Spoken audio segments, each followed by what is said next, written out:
Hey, welcome to the live stream. If you have any writing questions or questions on storytelling or writing, feel free to drop in the comments and we'll get to them. I'm writing a YA dystopian fantasy. Any tips on how to make it more unique amidst a flooded genre? One thing I think you could do that would be unique for the YA handling of dystopia is to do something that more adult dystopias tend to do, which is dystopian fiction in outside of YA tends to avoid solving the problem of the dystopian future because it's a whole society. You can't just fix it in one easy go. It's not very realistic to expect that. Like 1984, society doesn't get fixed. Brave New World, society doesn't get fixed. Fahrenheit 451, society does not get fixed. There's some hope at the end, I believe, if I remember correctly. But regardless, so if you want to do something a little unique in the YA dystopian fantasy, I'd say one way you could do it is to not have the story be about overturning this dystopian rule. You can focus more on character stories, actually, truthfully, in there. For example, one very character-focused dystopian novel is Kazuo Ishiguro's Never Let Me Go. It's revealed early on, so I'm not revealing any twists in this, but in this story, the main character and her friends are clones who are being raised to be harvested for their organs. You don't know this when you first start reading it, but like a few chapters in, you find out. It's not a big twist. The writer does not intend it to be a big twist. It's just a fact that you have to grapple with alongside the characters. And so they don't make the world better. They don't change the system. They instead explore, or Kazuo Ishiguro explores the lives of these characters and the unique aspects of their lives that can comment on the human experience.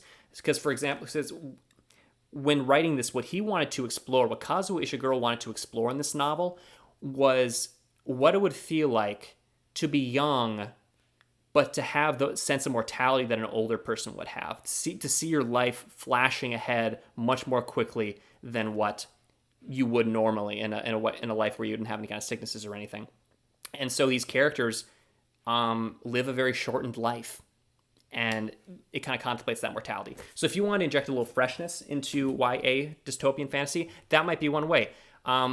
Would the YA audience love that? I don't know.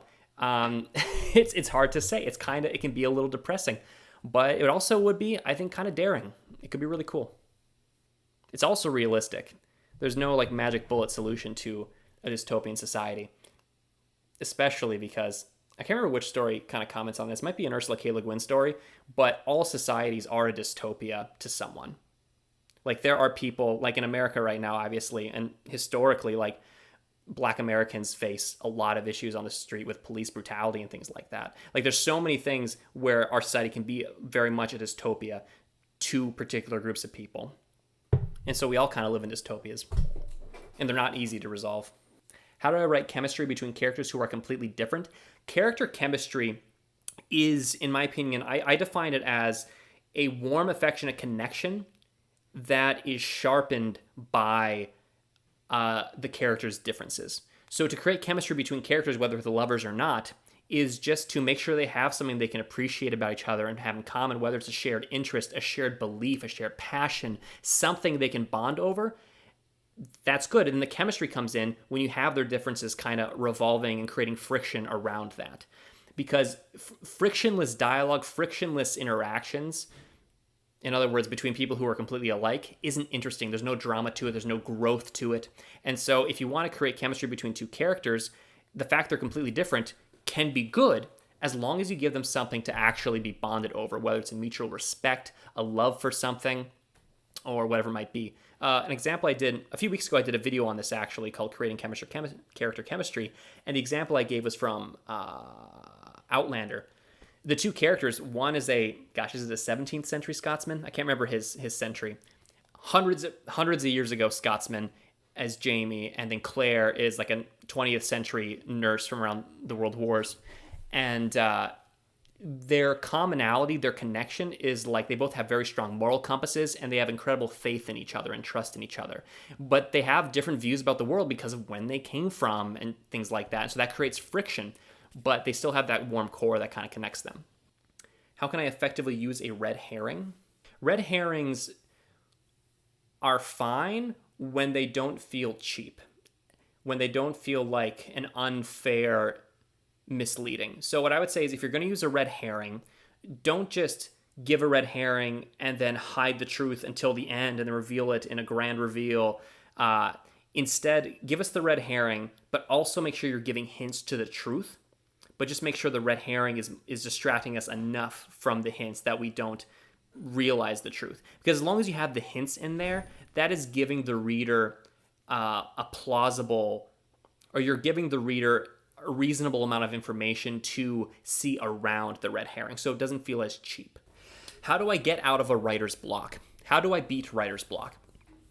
The thing with writer's block is there's two different types of writer's blocks that I kind of generally hear about. The first one is you're stuck with a particular problem in your story that you don't know how to fix. Like there's a plot problem you don't know how to resolve, or you don't know what should happen next in the plot. So there's that kind of writer's block. And then the other type of writer's block is you just can't, you know where the story is supposed to go generally, but you just can't figure out the next couple words. You just can't bring yourself to write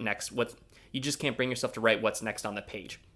And so the first one of those, when you don't know what's supposed to happen next, I find the best way to overcome that is to go off into a side document and don't try and solve these problems in your head, because when you leave them in your head, it becomes hard to react to them and hard to keep possible solutions organized. So go into a side document, a notes app or something like that. And what I want you to do is start brainstorming the problem. Start talking to yourself on the page. Be like, okay, so what's the problem here? The problem is I have to get this character from point A to point B, but there's these barriers and I don't know how to get past it. What could work? And then start brainstorming different ideas live in that notes app and just keep riffing and kind of tackling the potential solutions and the problems with those solutions.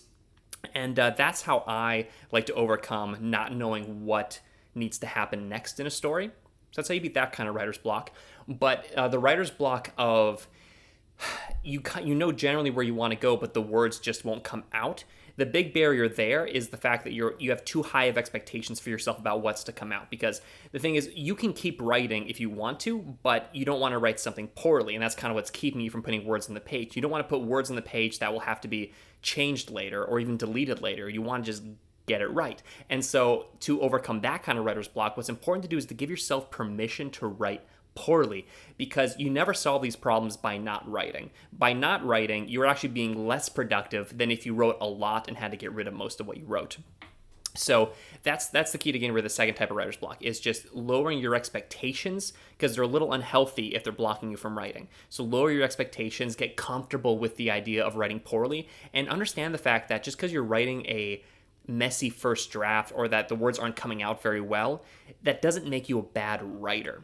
If you're willing to write that way, especially for a first draft, what it means is you're actually a very efficient writer, because you know that by getting something out, you're going to be more productive than if you were just bottling it up in your head. And so those are the two ways I would recommend to overcome writer's block. If you don't know what to do, try to go to a side application and start brainstorming potential solutions. Maybe talk the problem through with a friend. They can help you brainstorm for ideas. But if the problem is you just can't get the words to come out, then try to lower your expectations of what your writing needs to look like right now, and understand the fact that you're not a bad writer just because you're writing poorly for this first draft. That is just a means to an end of finishing a first draft. Hope that helps. Is there such a thing as too much world building?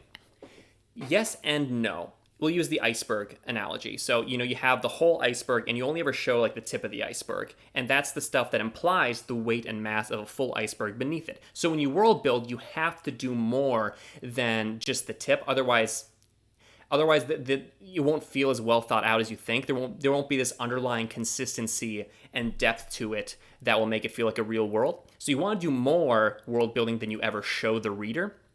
But the only time I would say that world building can go too far is if you keep world building and never start writing. So that's the only thing I would say. Because the thing is, you don't have to finish world building before you start writing. I personally like to do a decent amount of world building upfront, and then just enough to get started, and then I start writing, and then I continue to world build as I draft the story. And I do that because I don't know for sure what I need the world to be until I've started writing the characters and exploring it and having clear ideas of where I want it to go. And then during the revision process, I do more ironclad world building, kind of solidifying everything, unifying everything, getting rid of the corners that don't make sense anymore. And so that's the So if you're wondering, is there such thing as too much world building? The only answer is yes, if you use the activity of world building to prevent you from actually getting started with the story and writing. How many pages should a first draft be, and what's the difference between that and a beta? So a first draft can be however as long as the story needs to be. So here's the thing: if you're talking about a book, that's going to be a very different answer, obviously, than a short story.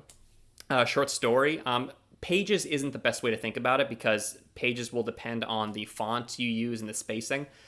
So you'll want to think word count. So like a short story should be less than 6,000 words. You can go longer, but it's harder to get published and that kind of stuff.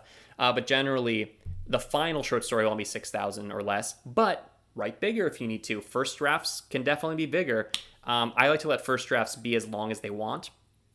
For example, in YA fantasy, I believe the word count for first-time authors is expected to be between 75,000 words and 95,000 words is the desired one, I believe. Don't quote me on that. I suggest you look it up. But my first draft of the current YA fantasy novel I'm revising, which I hope to get published, is the first draft was 120,000, 124,000 words. And I've already taken it down a little bit, but I'm going to be able to get it down to at least 95,000. So if that helps you at all, I'm taking a $124,000 draft. I'm taking a 124,000 word draft and I'm paring it down to a 95,000 word draft minimum. I'm going to try to go lower if I can. But then again, I do a lot of exploration as I write. I don't plan everything out, and so in revision, I cut more. If you outline a lot more, you might have less to cut. But your first draft should be as long as, I would say, as long as you feel is right for the story you're trying to tell. And then once you finish that first draft, then you can decide, oh, I have to cut it down this much. Can I do that? Perfect. And if you can't cut it, maybe you have to break it into a couple novels, or a trilogy if it gets really out of hand. I think the original version of Patrick Rothfuss's Name of the Wind trilogy, I think that originally was like one big, massive book. And then he's like, no, okay, I'll just take this first part, publish this.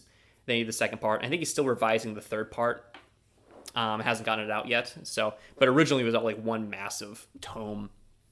But if you're writing one more thing, if you're writing a novel though, and you want a minimum, novels generally are at least 50 to 60,000 words minimum, I think usually. Some can go smaller, but it's going to depend on the genre you're publishing in. So if you want if you want a word count range for the genre you're trying to write in, just Google how long should a YA fantasy novel be? How long should a thriller be? And then you'll find some industry standards that will help you give you a target for your final draft. But again, for the first draft, let it be what it's supposed to be. How can you convey emotions better in writing? So how do you convey character emotions better in your writing? A good exercise to do if you want to learn how to convey a wider variety of emotions, to try writing. I'm going to preface this with, you should definitely let your characters cry, and crying needs to be portrayed more, I think, in media than it often is, and more positively than it is. But an exercise to broaden your ability to convey different levels of emotion can be to write a few stories where the rule you set for yourself is the character can't cry. And the reason is not because crying is bad. The reason is because we often use crying in our stories as an easy way to convey pain and sadness and suffering in characters. And once again, I think generally in the outside world, when you're writing your stories, definitely feel free to do that. But if you want to broaden your toolbox of emotions you know how to convey anyway, doing a few stories where you don't let yourself do that unlocks different levels of pain and different levels of emotional expression in your characters. So that can be a really helpful exercise. We did that in my first year fiction workshop when I was in, I know it wasn't fiction workshop, it's a general creative writing introductory course in my undergraduate college. And it was really helpful for me to kind of tease out more nuance in how to convey emotions through character actions and observations and stuff like that.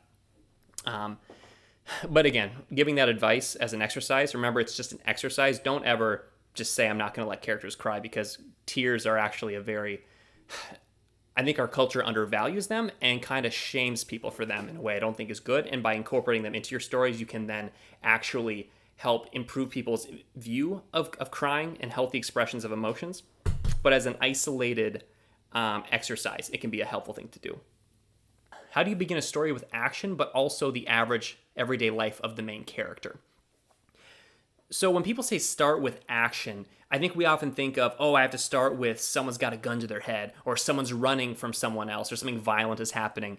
But action does not need to be a fight. It does not need to be violence. All action really needs to be is tension and conflict. So if you open up with your main character in an everyday situation, for example, maybe they're working at a cafe, and the opening situation is they are they are on the edge of being fired from their job, and they're being distracted by a coworker, and they mess something up and they get fired. That is action as just as truly as a fight scene would be, and it's got tension. It makes us sympathize with the main character. It inserts us into their everyday life and their struggles, and that is a perfectly okay way to start with action.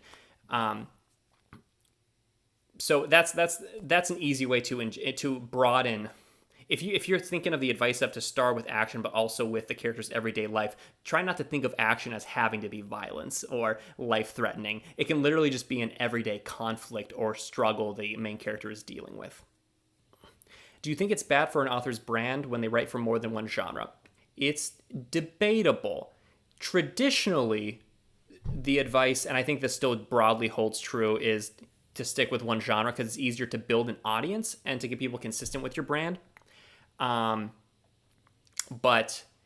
I would say if you get a big enough fan base and you have a passionate enough fan base that are willing to read whatever you write and aren't drawn to the genre you write, they're drawn to you as the writer, I think you can break the mold. That's why Stephen King can write any genre he wants, because people read him not for horror, really. Even when he's writing a drama or something else, we're reading for Stephen King. That's why I read him, because I love his voice as a writer, not what genre he's in. A good analogy for this actually is this happens with YouTube channels too.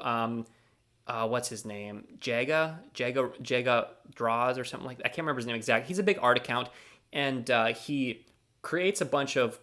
He originally did just art tutorials and art advice, and that's how he started. It's a very niche topic, which helped him stand out, and he gained initial audience. But then he grew and grew and grew, and expanded the type of content he created. He created more lifestyle vloggy videos and stuff, and just him trying some different things. And he got big enough where he could do all those different things because people were coming for him. They weren't coming for the tutorials anymore. He lost some fans because he wasn't doing the tutorials anymore, or at least not as much. But he'd become a personality people were attracted to and wanted to be with. You can't start there, but you can get there if you get a big enough, broad enough fan base. Or the McElroy brothers from My Brother and Me podcast. I love them. Their podcast is a comedy advice podcast, but they've expanded to multiple other types of podcasts in completely different genres, and fans follow them to these different ones, including a fantasy Dungeons and Dragons series called Adventure Zone, because we're attracted to them, not the specific genre they're working in. And so to start, I would say it's important to have a very clear focus, because that's how you stand out in a crowded marketplace. But then as you get bigger, you get more people attracted to you for just you being you and your particular voice and what you do, then you can start expanding more and still retain that audience. So I think the question of whether doing more than one genre is bad or good depends on where you are and why people are coming to you. Tips on crafting a compelling villain / antagonist. A general good piece of advice is to make your villain antagonist more relatable than just a conniving evil villain. But as I said in a video a few weeks ago, if you scroll back, you'll see it on how to write a good villain, is a good compelling villain fits the needs of their story. So for example, in Lord of the Rings, Sauron is just this dark evil force that's evil to be evil. Why is Sauron evil? Because he's evil, and that's just how it is. And that's not a very nuanced villain, but he's compelling in the context of Lord of the Rings and the fact that they're trying to, that Tolkien's trying to explore these themes of good versus evil and the influence of corruption on people. So that works really well. But then there's also really good villains in terms of more nuanced human characters. One of my favorite. It's hard to call her a villain. She's maybe more of an antagonist because she's so sympathetic, but Lady Eboshi in Princess Mononoke, the film, she is a very sympathetic antagonist in that she's provided a home for society's outcasts in this village in this forest. It's called Irontown, and she is the bad thing she's doing is she's mining the hills and the forest and cutting down trees and hurting the forest itself to provide for Irontown and to provide for the people she's provided refuge to. And so she has sympathetic motivations, but she's causing problems and causing strife between her and nature, and even plans to try and kill the forest spirits. And so that is also a very compelling character in the context of that particular story. So it really depends on the story you're trying to tell, I would say. But in general stories, if you don't know which yours is, it often is good to give them at least a compelling motivation or some kind of sympathetic motivation. Even if they are ultimately unsympathetic, they can still have understandable motives. What is the most effective way to remind yourself to write? Setting a schedule, for sure. I like to do, my bare minimum commitment that I like to do is writing at least one sentence every day, no matter what. Because what that does is it gets me seated on my computer, gets me to open up the Word document, and I get that first sentence down, and then I have the option to either keep writing or stop writing. And the thing is, once I'm there, I've already started. I already have it open. It's easier to keep going from that position than it would have been for me to decide to write earlier in the day without ever having had this once a day minimum. So that's like my baseline that I like to try and maintain. Other times I'll say I have to write for half an hour each day, which is also actually pretty manageable. But basically, if you can create a schedule for yourself with a very manageable goal, then you can get yourself seated, get yourself started writing, and you'll find more opportunities to write than you ever would have thought before. And so that, and the recurrency, the frequency with which you do it will help you remember and keep you invested in your story and working on your story, moving forward with your story. And so that is the best way to remind yourself to write, is to make it a daily obligation, even if it's literally just one sentence a day. Any books and resources on story and character archetypes? Not too many. One that's kind of interesting, though, don't read it as like a verbatim, like must follow or universally true thing, but an interesting collection. 20 Master Plots by Ronald B. Tobias talks about all these different types of stories that are written and can be written, from like revenge stories to quest stories to romances, and there's 20 of them. 20 master plots. So this can be kind of a fun resource to look through and see different categories of stories, at least categorized by this guy. So that's a fun one. I recommend that one. Once again, it's not the word of God put down into man about what art and what story should be, but it's interesting to get you thinking about different types of stories. How can you make your story timeless and not dated? I don't know. So I have conflicting feelings about like what makes stories dated, because the traditional advice of how to keep your story from feeling dated is like, don't put in brand names, things that are very temporal like that, or and try to tackle very universal themes and not something that's too focused on the now. But I don't think that advice makes a whole lot of sense, because truthfully, I think there's a lot of, I think brand names can add a very good slice of a particular point in time. For example, I look back at some old Stephen King novels, and there's a bunch of brands I do not recognize, but they help build this very compelling world and time that I think can be timeless for people, even if they don't know exactly what those things are as more modern readers. And in terms of like universal themes or whatever, tackling universal struggles, like everyone does that anyway.